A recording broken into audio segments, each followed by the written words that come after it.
Oke, kita sambung pelajaran minggu lalu.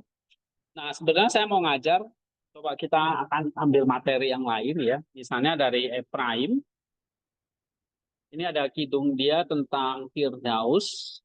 Nanti kita coba baca ya. Tapi sebelumnya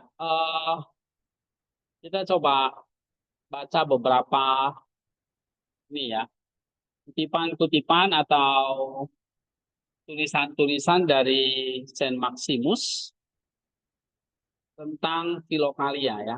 Misalnya ini ada 400 Text on Love. Jadi ada 400 poin atau teks tentang kasih ya. Lalu ada 200 teks tentang teologi dan inkarnasi. Kemudian ada berbagai teks tentang teologi, divine economy, dan kebajikan. And vice, maksudnya kebajikan dan kejahatan.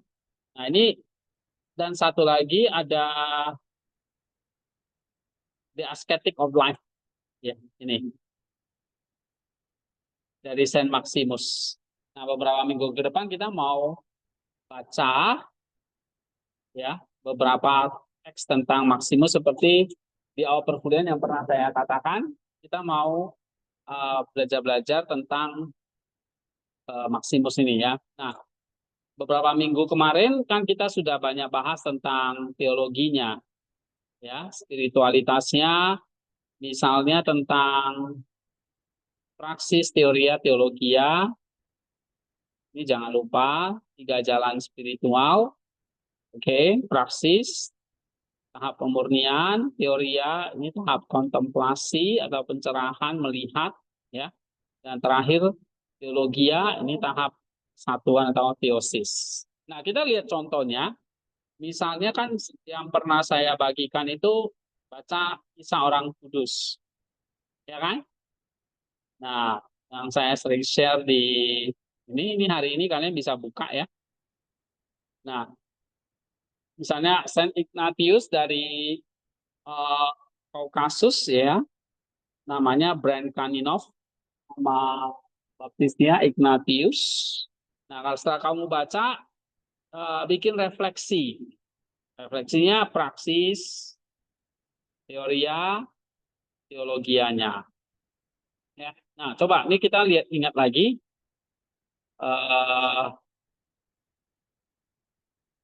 Cerita kisah hidupnya.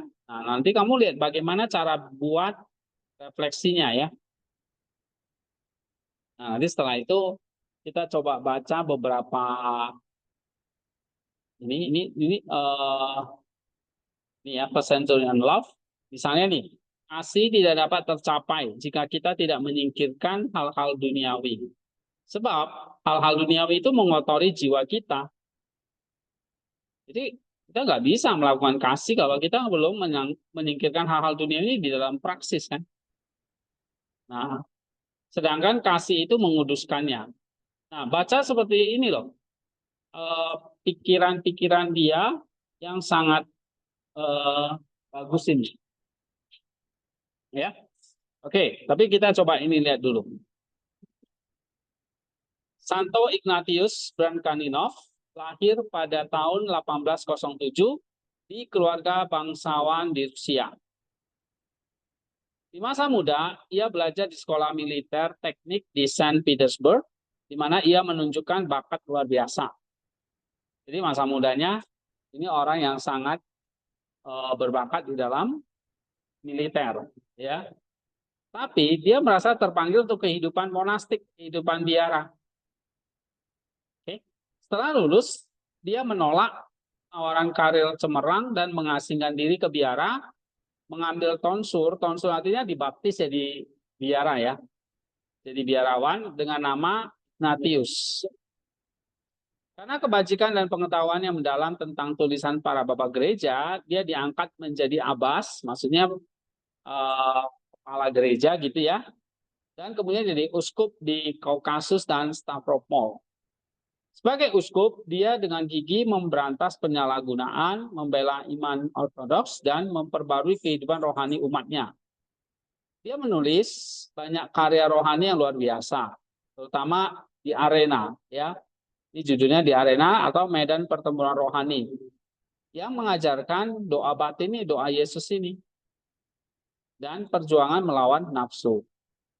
Setelah pensiun karena sakit, dia menghabiskan tahun-tahun terakhirnya di biara Niccolo Babeschi dan terus menulis dan berdoa. Dia wafat pada tahun 1867. Ya. Tubuhnya tidak ditemukan, tidak rusak, dan ia dikanonisasi oleh Gereja Ortodoks Rusia pada tahun 1988. Jadi diangkat jadi santo, ya. Karya-karyanya tetap menjadi panduan bagi banyak orang Kristen hingga hari ini. Nah, salah satunya itu tentang doa batin, doa Yesus ini. Ya. Kemudian ada juga buku di arena ini. Nah, ada nyanyian buat dia. Coba baca Yusuf dengan aliran.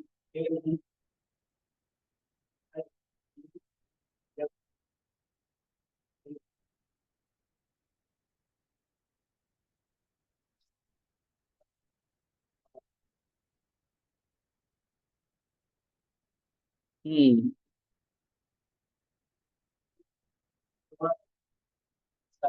Iya, jadi Ignatius itu sangat terkenal dengan kesalehannya, dengan doa Yesus dia yang tanpa henti. Ya, ini udah praktekkan belum? Hah? Ya, sehari berapa kali? Hah? Hah? 10 kali doang. Itu nggak sampai 1 menit. Seminggu 10 kali doang. Sehari 10 kali doang.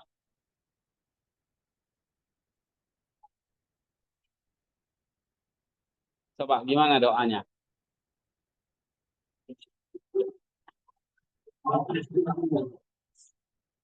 Nah, itu masa 1 hari 24 jam cuma 10 kali? Saya aja bisa 3.000 saya. Ya, 3.000 kali. Nggak mungkin 10 lah, pasti lebih. Oke, minimal 100, 200. Karena kamu duduk aja begini dalam hati sekali. Nah, kamu gini aja udah 5 kali. Ya, yang pendek misalnya Tuhan Yesus Kristus adalah rasa apa? Ini aja udah 2 kali, nggak sampai 1 menit. Masa cuma 10 kali? Oke, yang lain berapa kali? Hah? Neti, neti berapa? Nggak apa. Tapi setiap hari ya? Hah? Lagi mencuci hafal. Oke, bagus. Ya. Lagi nyapu, diucapkan aja dalam batin ya. Oh. Hah? Nggak hitung ya. Oke. Nah, kira-kira aja. Apa tadi?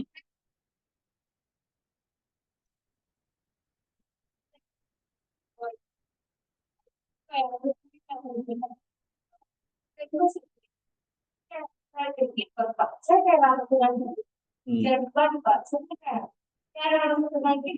Benar. Ya.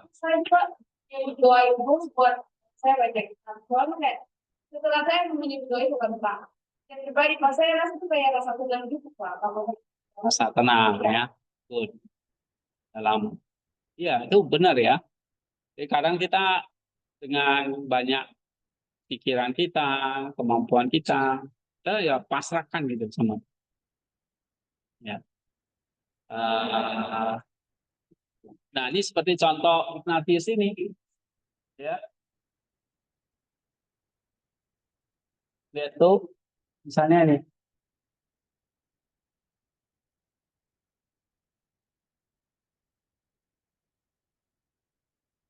coba yang ini kontaknya. Setelah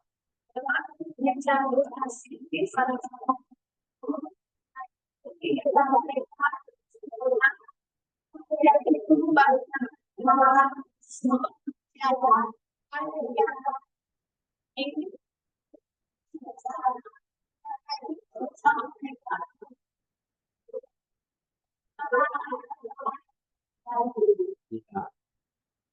Dia memilih jalur asketis.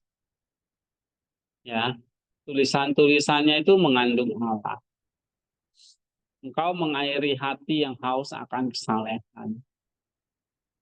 Sebagai murid, para bapa yang membawa Allah. Engkau menuntut umat beriman pada pertobatan. Nah, itu dia. Ini pujian kepada dia, ya. Nah, bagaimana kita lihat secara Maximus, ya? Bagi Maximus, praksis adalah, coba baca nanti. Bagi Maximus,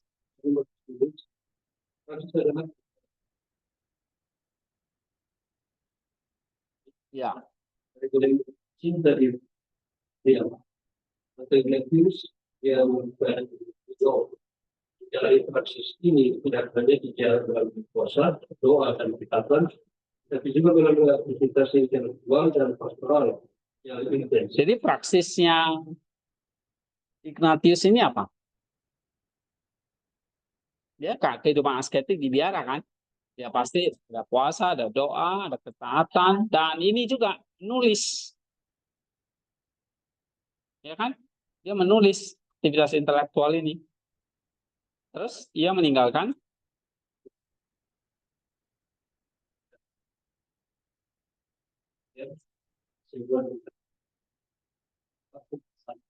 ya, dalam bentuk iya, dia tinggalkan karir duniawi, karir militer.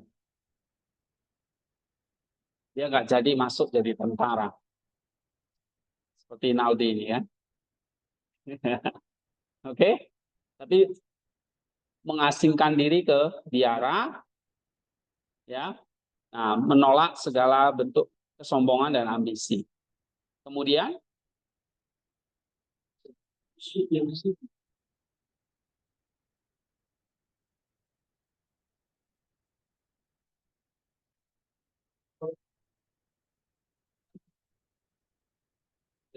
nah, ini dia salah satu praksis dia. Lewat dia tuh.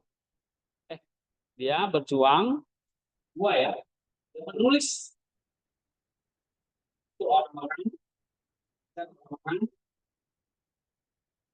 itu juga bahwa nafsu menakdir bahwa nanti Yesus ini.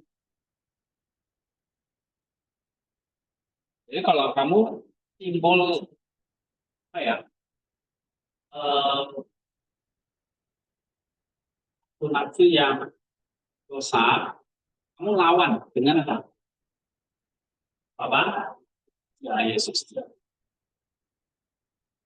Dan saat timbul ingin berbohong, kamu cepat sebut nama Yesus.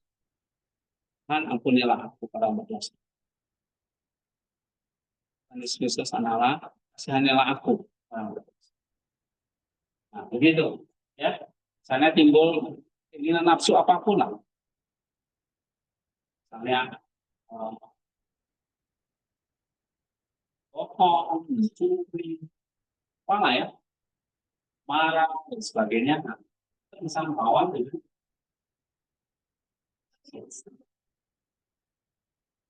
nah itu salah satu praksis namanya. Ya, terus baca lagi. Sekarang, ya ganti-ganti. Karya tulisnya. Karya tulisnya terutama karena adalah kepanjangan dari aspek-aspeknya. Yang menulis bukan untuk kemuliaan pribadi, untuk menyembuhkan jiwa-jiwa yang terhilang. Nah, itu dia. Jadi kayak saya setiap hari ya, tulis sains, kitab suci, ya, dogma-dogma yang penting, ajaran iman, saya bagi. Itu bagi saya itu ada praksis, latihan, askesis. Dan saya sudah lakukan itu sudah bertahun-tahun. Ya. Nah, itu bagi saya bukan untuk diri saya, tapi untuk menyembuhkan. Di grup itu siapa aja boleh masuk asal mau belajar. Kan grup debat atau yang suka debat-debat nggak mau belajar ya saya keluarkan. Karena tujuannya saya seperti Ignatius ini. Saya diberi kesempatan ngajar ke orang ngajar. Nah, sehingga demikian cinta dan suka menjadi medan peran rohani, mana ia terus menghancurkan akar-akar halus dari cinta diri yang kecil. Pada ujungnya apa? Kita mau berantas dari cinta diri. Yang kedua, apa itu? Teoria kan? Nah, dari kehidupan dia apa sih teorianya? Kalau praksis jelas ya. Ya, askesis, dia doa Yesus, dia menulis, itu askesis. Itu praksisnya. Tapi teorianya apa kira-kira? Kan tadi udah baca nih kehidupan dia kan?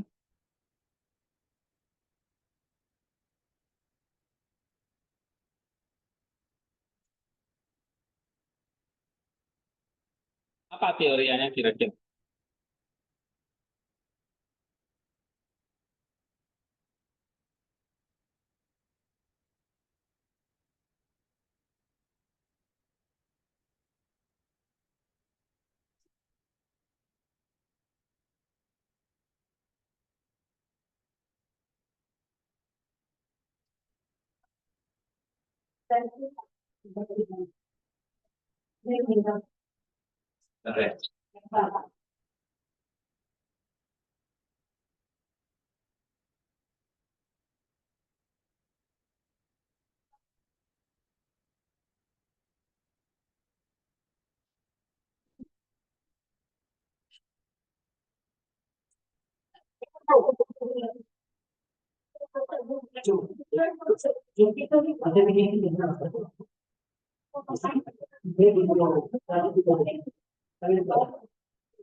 Ya, apa teorianya? Hah? Nih ya, teorianya itu kan berarti ya baca hadis kita. Dan Maximus mengajarkan setelah kemudian seorang penulis di lalunya perempuan pemilihan teori itu artinya setelah praksis dia punya kemampuan melihat prinsip-prinsip ilahi pada ciptaan dan dalam tulisan Ignatius apa? Baca lagi. Dengan menghabiskan seluruh hidupnya menggali karya-karya para bapak Yunani atau seperti Saint Climacus, Teristar dan dari Blinke, Maximus sendiri. Dan ia berhasil menyambungkan tradisi asketis timur ke dalam bahasa Rusia yang modern. Ia tidak sekedar membaca, tetapi mengontemplasi logoi di balik kata-kata para bapak, sehingga mampu menerapkan kebijaksanaan kuno pada kebutuhan spiritual zaman ini. Jadi teoria itu berarti kayak dari peristiwa yang kamu alami, kamu bisa mengambil logonya, prinsip-prinsip ilahinya, apapun itu, peristiwa yang senang, yang suka, yang duka, yang sedih, yang menyenangkan. Nah kayak Ignatius itu kan dia nulis, tapi dia bisa melihat kebijaksanaan dari tulisan itu. Adalah teori yang.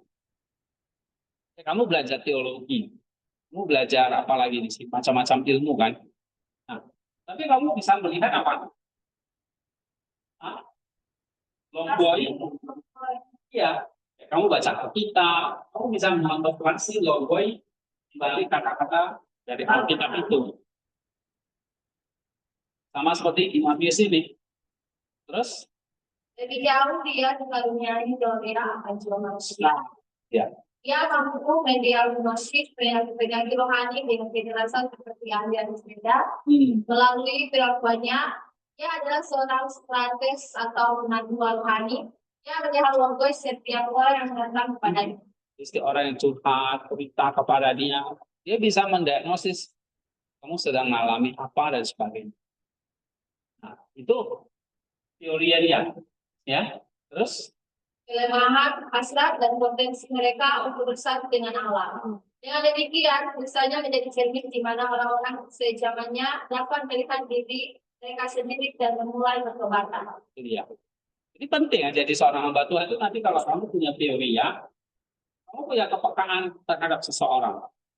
Jemaatmu, ya. Bisa melihat logo setiap orang yang datang. Nah, ini teori ya namanya. Yang ketiga apa? Teologianya.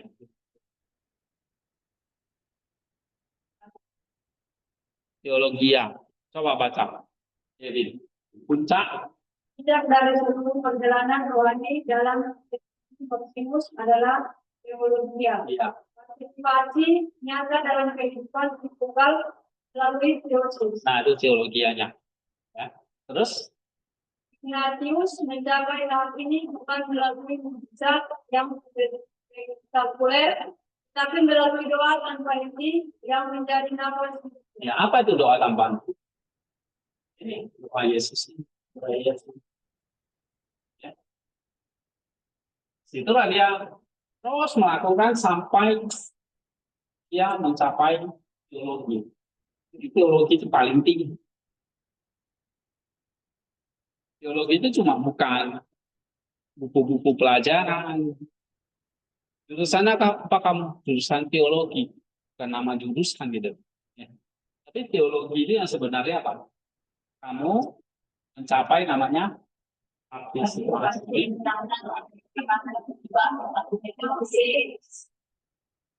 Kalau Ignatius dia melalui apa? Doa tanpa doa Yesus. Itu nih. Tuhan Yesus anak Allah kasih anak Tuhan. Ya, terus baca lagi. Bukanlah sekedar Dalam tradisi. Ya udah nggak apa-apa. Dalam tradisi. Esikasi. Esikasi ini artinya seorang petapa. Jadi kalau kamu lagi melakukan doa Yesus sendiri dan putih terus, nah itu kamu disebut apa? Doa ini, doa. Artinya orang yang melakukan doa, doa. Kesem itu tindakannya, orangnya namanya esikasi. Ya. Terus? Yang dia hidupi doa Yesus, Tuhan Yesus Kristus, mana-mana kasihanilah aku orang berdosa. Karena sekedar pengulangan kata, tetapi penyatuan seluruh pribadi, pikiran, hati, dan tubuh. Dengan nama Yesus yang menentukan. Iya, nanti kalau kamu sering ulang, ya, hatimu, pikiranmu, tulus ini ya, ada di dalam hatimu dan tubuhmu itu tidak terpecah jadi satu. Ya, terus? Bagi Saint Maximus, teosis adalah transfigurasi kehendak manusia sehingga dia secara bebas dan penuh sukacita menghendaki apa yang Allah kehendaki. Iya. Terus, doa batin, capai keadaannya. Capai keadaan di mana dia dalam hati memiliki keinginan lain keinginan untuk Allah. punya yang tenda tidak besar setelah lompat dari tenda eksternal dari internal Stasis. nyaman dan damai di hadapan suara yang mengarahkan generasi pada realitas yang sama. Bahwa manusia dapat bahkan di tengah dunia yang sibuk masuk ke dalam ruang, dalam hati dan bertemu dengan Kristus yang hidup. Dan dalam pertemuan itu mereka berubah menjadi alam bersama. Iya. Jadi kalau Ignatius, ya dia mencapai teosisnya dalam keadaan apa? Nih, disiplin doa batin mencapai keadaan di mana ia tidak lagi memiliki keinginan selain keinginan untuk Allah. Tubuhnya yang tetap tidak rusak setelah wafat itu tanda ya dari internal dia stasis. Stasis itu artinya dia sudah damai ya di hadapan Allah. Jadi orang yang memang sangat stasis ya, orang-orang yang sangat diam, damai. Nah, itu susah banget ya. Ya. Oke, ini kita belajar dari Ignatius ya. 3 hal praksis, ya meninggalkan kehidupan duniawinya, militernya,